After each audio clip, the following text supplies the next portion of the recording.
ابو حميد، عيان الشخير الطيب اللي كان معانا من اسبوع ولا 2، حبيبي يا دكتور. راجع اهو في الاستشاره وما زال على وجهه البسمه والرضا. احكي لنا بقى. والله عايز اقول لك انا يعتبر حياتي رجعت لي تاني. الحمد لله. ليه؟ لان انا كنت بعاني في النوم.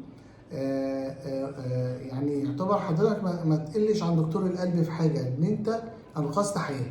الحمد لله. بجد والله، لان انا كنت بموت وانا بنام. يا بس باشا. الحمد لله ولله الحمد على يدك بصراحه. يعني انا بنام برتاح، مفيش شخير، مفيش اي حاجه.